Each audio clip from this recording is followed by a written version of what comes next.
La primera cuestión que quería preguntarte es ¿con qué finalidad escribiste el libro? ¿Cuál es la finalidad? Bueno, mira, la finalidad de este libro es esencialmente la misma finalidad de mis otros libros, y es recuperar la memoria, pero la verdadera memoria de España. Es que yo creo que muchos españoles no conocen su historia y no la han escrito como debió haberse escrito. Hay, yo creo que una especie de complejo de inferioridad de los españoles desde hace mucho tiempo, porque creo que muchos creen en que los españoles llegaron a América a masacrar indígenas, a esclavizar negros, en fin, y resulta que nada de eso es cierto. Realmente los negreros eran los ingleses, los portugueses, los holandeses, y por ciertos tratados, como el de Utrecht, por ejemplo, España tenía que recibir negros y tenía que recibir esclavos, pero por tratados internacionales. Después de las guerras, pues, por ejemplo, el Tratado de Utrecht obligó a España a recibir 144.000 negros.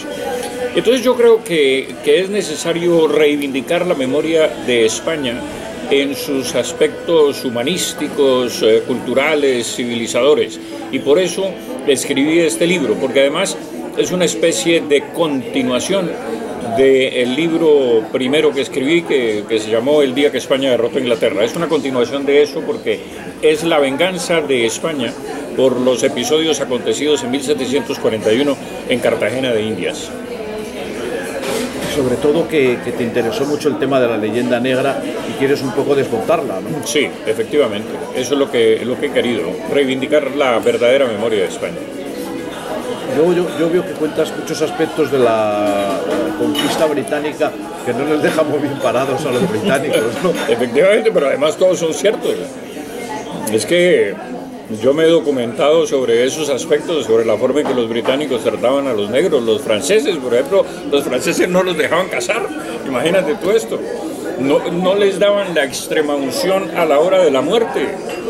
Esto es absolutamente increíble, ¿no? Y las penas tan severas que tenían los ingleses, además sin derecho a apelar, sin derecho a que se revisara la sentencia. Una sentencia a muerte y te ejecutaban a los 10 minutos, o sea, era así de simple. Y luego conoces muy bien Estados Unidos, sé que has vivido ahí muchos años.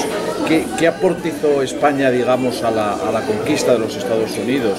Pues no solamente a la conquista, porque en este libro yo me centro más que todo en la independencia de los Estados Unidos, que fue promovida esencialmente, auspiciada y quizás conseguida, no solamente por la sangre española, sino por el dinero español, porque hasta los franceses que bloquearon la bahía de Yorktown se sirvieron de los fondos de Veracruz y de La Habana y de Puerto Rico. Alcanzaron a recolectar como 1 millón de pesos fuertes de la época para poder abastecer la flota que iba a bloquear Yorktown, que fue donde se rindieron los ingleses ante los ejércitos de Washington. Y ahí, entre otras cosas, iba Lafayette, pero Lafayette, la verdad es que era un incompetente total en materia de guerra.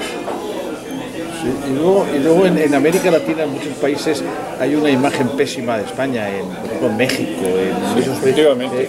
¿Cuál es la causa de eso? Pues es que yo creo que cada país necesita una justificación para la traición. Mira lo que te estoy diciendo. Cuando tú no tienes ninguna justificación para traicionar a alguien, pues te tienes que inventar una. Y el invento americano es que los españoles mantenían aislados a los criollos, no les permitían acceder a los altos cargos públicos. En fin, era una especie de semi-esclavitud o discriminación la que había, y eso es totalmente falso. Es más, es que el presidente de Panamá era criollo, por ejemplo. Bolívar. Hombre, Bolívar tenía sus padres de ascendencia puramente española. El virrey de México era criollo, por decir algo. Y curiosamente, es algo también desconocido.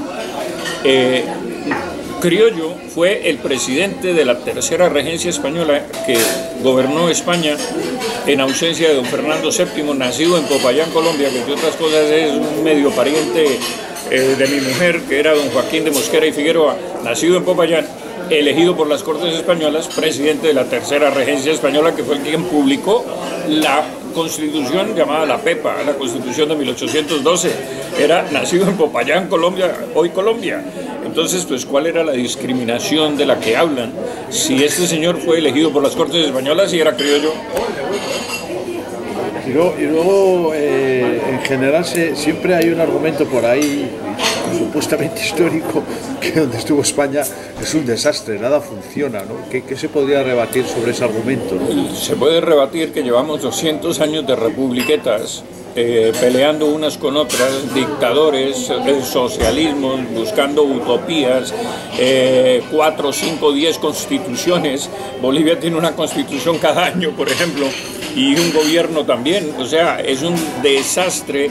Después de que España se fue de América, lo que vinieron fueron guerras civiles permanentes, vinieron contiendas por el poder, en busca del poder, y desde entonces estas repúblicas no levantan cabeza. Estas repúblicas, quiero decir, cuando España estaba presente hasta 1810, eran mucho más avanzadas que los Estados Unidos desde el punto de vista cultural, universitario, la misma construcción de las casas, por ejemplo, los fuertes, todos hechos de piedra, a diferencia de los fuertes norteamericanos que eran hechos de madera. Las casas de Boston eran de madera, en cambio las casas nuestras en América eran de mampostería. México tuvo primero alcantarillado antes que Londres y antes que Madrid, Ciudad de México, ¿no? Lima también, Lima tenía 10.000 coches, por ejemplo, cuando su población era de 20.000 habitantes, casi que tenía un coche cada 2 habitantes. Eso era un nivel de vida muy alto. Lo mismo las empleadas del servicio andaban con joyas, con oro, con plata, etcétera. Y eso era un nivel de vida sumamente alto, cosa que se acabó cuando se echó a toda la clase dirigente empresarial de América, porque fueron expropiadas. Bolívar fue el primero, no solamente en reclutar niños para la guerra, ojo con lo que voy a decir, sino exprópiese. Es que lo de Chávez viene directamente de Bolívar. Exprópiese era lo que se decía, lo que él decía, y se quedaba con las fincas y las haciendas de los grandes hacendados y las empresas, y se lo entregaba a la soldadesca y a sus generales. De manera pues que el desastre de América comienza a partir de las revoluciones de 1810 en adelante. No, y luego es sorprendente que te has fijado mucho en las figuras de Gálvez y de Lezo, que han sido las has puesto en el punto de mira de tus libros, y yo creo que te falta escribir algo sobre Bolívar, ¿no? No, tengo todo lo contrario.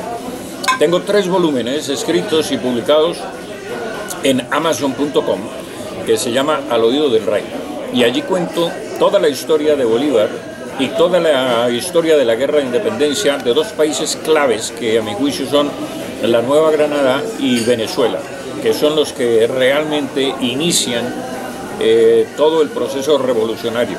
Entonces pues ahí está muy completo, y además la editorial Planeta en Bogotá me publicó un libro en físico que se llama La otra cara de Bolívar, y tengo otro que se llama Los crímenes de Bolívar, de tal manera pues que he escrito bastante sobre don Simón Bolívar. Hace unos años, no recuerdo el autor, se escribió una biografía paralela de Morillo y Bolívar, que la tesis final era que ni Bolívar fue tan santo ni Morillo tan hijo de puta. Bueno, es que realmente lo que yo he descubierto a lo largo de todas estas investigaciones que he hecho es que don Pablo Morillo no cometió un solo asesinato en la Nueva Granada cuando pacificó la Nueva Granada.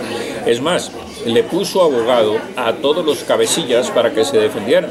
Lo que pasa es que, bueno, estaban las actas de independencia firmadas, la traición al rey firmada, y claro, los tribunales de sangre pues condenaron a muerte a los que tuvieron que condenar a muerte. Pablo Morillo le perdonó la vida inclusive a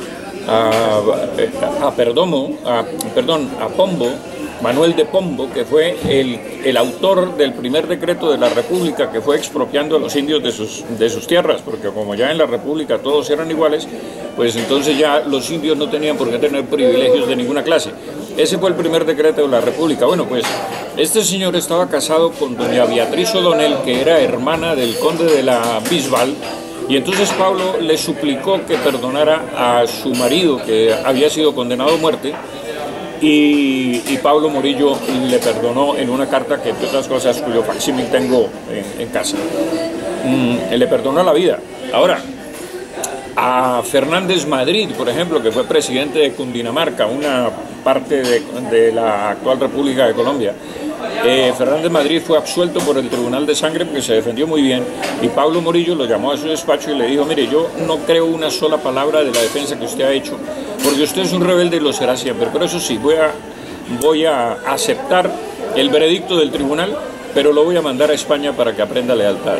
O sea que Pablo Morillo no fusiló a nadie arbitrariamente, sino que hizo cumplir la ley. Luego yo he estado en Estados Unidos varias veces y siempre he tenido la impresión que de todo ese pasado español, si no se reniega, sí se pasa por alto. Se habla muy poco del pasado. Muy poco, porque es que... Pocos monumentos y placas. Sí, muy poco, demasiado poco, y te voy a decir por qué. Primero, porque España lo que no supo vender fue su imagen en el mundo. Perdió la guerra de la propaganda, que la hicieron los franceses, que la hicieron los ingleses, que la hicieron ni siquiera portugueses, muy bien hecha, holandeses, por ejemplo, que la hicieron muy bien hecha contra España. Y entonces, pero España se quedó quieta, entre otras cosas, porque habiendo perdido las provincias de América, yo creo que la sobrecogió una especie de aislacionismo en el mundo, en que la dejó prácticamente paralizada de su forma vital de ser.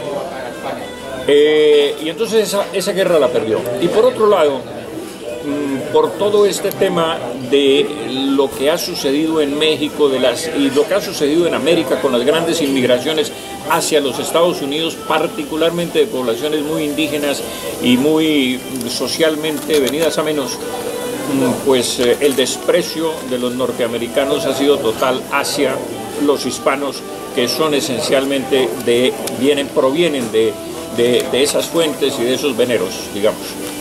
Y luego siempre me ha llamado la atención que la visión de España desde Colombia difiere mucho de la de otros países de América Latina, es mucho más benigna, más positiva. Mucho más benigna. ¿A qué se debe eso? ¿Cuál sería la explicación? Es que Colombia es un país, yo creo que bastante conservador en el fondo, y los conservadores políticamente, históricamente, anímicamente y religiosamente eran muy adictos a la corona española. Y es más, es que Bolívar le tocaba reclutar combatientes contra España a la fuerza, y los llevaban amarrados al combate, y cuando se enfrentaban con los ejércitos españoles los desamarraban y no les quedaba más remedio que enfrentarse. Entonces, incluso en zonas como Pasto, por ejemplo. Exactamente, claro, Agualongo y todos los que, en fin, en el sur de Colombia, pues odian a Bolívar por todas las masacres y las tropelías que cometió en los precipicios del Guáitaro, que por ahí desbarrancaba a los criollos que no estaban de acuerdo con la independencia. Luego, finalmente, hay algo que siempre me llamó mucho la atención en Colombia, y es cómo la guerra civil estuvo muy presente en la vida de Colombia. Los conservadores apoyaban al bando franquista y la izquierda apoyaba al bando republicano, ¿no? Así es. Y mira tú que en el siglo XIX tuvimos 14 guerras civiles después de que España se marchó. Es que se dice muy rápido, pero es que son guerras de destrucción. Mira, en la clase, por ejemplo, en Venezuela, lo que ocurrió fue una verdadera catástrofe. El 17% de la población huyó de Bolívar y de la independencia, y se tiraba a las playas, se tiraba al mar, huía hacia España, huía hacia las islas del Caribe, se dispersó, y esa era la clase empresarial que mantenía el progreso de Venezuela. Lo que hubo en Venezuela fue una destrucción total. Pues eso era un poco todas las inquietudes que tenía. Muchas gracias, y me interesaba eso sobre todo.